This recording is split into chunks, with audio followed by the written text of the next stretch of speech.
Assalamualaikum warahmatullahi wabarakatuh. Perkenalkan, nama saya Okta Cainudi sebagai moderator dari kelompok 6. Di sini saya akan mempresentasikan tentang technopreneurship. Sebelumnya, saya akan mengenalkan anggota kelompok saya terlebih dahulu. Halo, nama saya Aprin Samsia sebagai pemateri 1. Halo guys, nama saya Okta sebagai pemateri 2. Halo, nama saya Putri Zara Salsufi sebagai pemateri 3. Halo, nama saya Suladewi sebagai pemateri keempat. Hai guys, perkenalkan nama saya Traninia sebagai pemateri 5. Kalian tahu gak sejarah technopreneurship itu apa? Istilah technopreneurship itu baru muncul di tahun 1990-an dan mulai mengalami booming di tahun 2000-an. Nah, semenjak teknologi sudah mengalami perkembangan ke pelosok-pelosok negeri, ditambah dengan adanya eksis dari perusahaan yang berbasis IT, seperti Google, Yahoo, dan pada akhirnya muncul teknopreneur sejati bernama Bill Gates. Amerika Serikat merupakan salah satu negara berperan penting dalam hal teknopreneurship di dunia. Lembah Silikon adalah sebutan bagi negara San Francisco. Di Amerika Serikat, di daerah tersebut banyak memiliki perusahaan yang bergerak di bidang.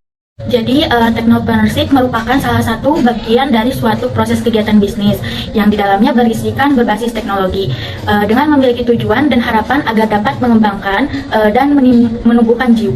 Sedangkan berdasarkan BPPT 2010 mengungkapkan bahwa kewirausahaan teknologi atau technopreneurship dapat diartikan sebagai kewirausahaan yang aktivitas usahanya berbasis.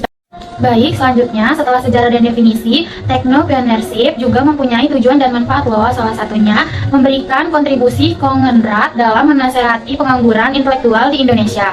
Terus mengembangkan spirit kewirausahaan di dunia pengangguran, meminimalisir gap antara pemahaman teori dan realita praktek dalam pengelolaan bisnis. Selain tujuan, di sini juga ada manfaat. 1. Memperoleh pencerahan mengenai alternatif profesi sebagai wirausaha. 2. Memiliki skill base yang menandai dalam bidang teknologi informasi. 3. Mendapatkan pengetahuan dasar dalam bentuk teori maupun praktek magang dalam mengelola suatu bisnis. 4. Memperoleh akses untuk membangun networking dunia bisnis. Menghadapi globalisasi, we are living in one big ship with 197 different cabin adalah quotes yang saya ambil dari Dr. Henry Satriago adalah yang saat ini menjabat sebagai CEO General Electric Indonesia.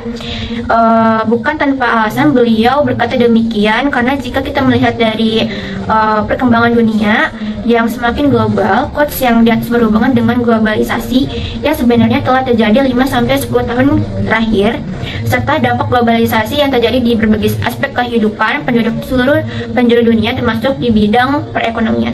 Bidang technopreneurship dalam aktivitas bisnis ada beberapa tipe technopreneurship yang umum dikenal sebagai itu: 1. Perusahaan atau konsultan atau advisor, lalu ada organisasi atau organisator, terus ada kreator, lalu ada caretaker dan komunikator, lalu entertainment, seller dan engineer.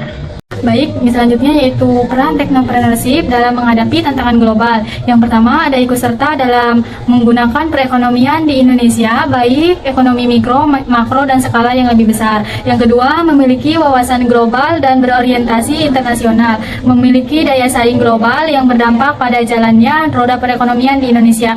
Yang ketiga, mengembangkan sayap bisnis berskala internasional dalam menghadapi tantangan global.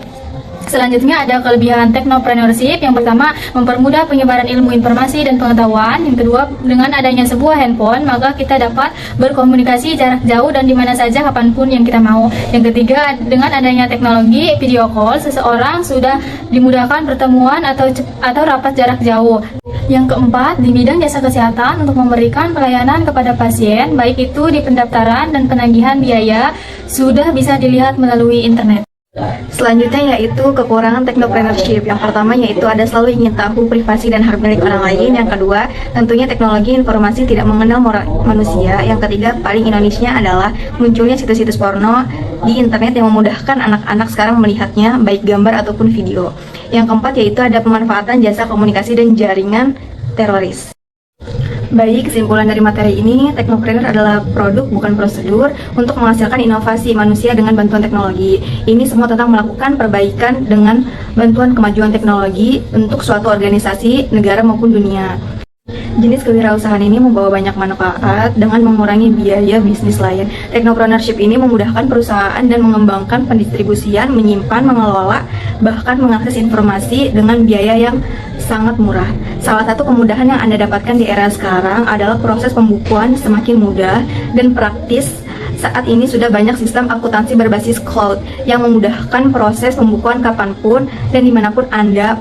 Salah satunya adalah Accurates Online. Terima kasih. Cukup sekian presentasi dari kami, kurang lebihnya mohon maaf. Wassalamualaikum warahmatullahi wabarakatuh.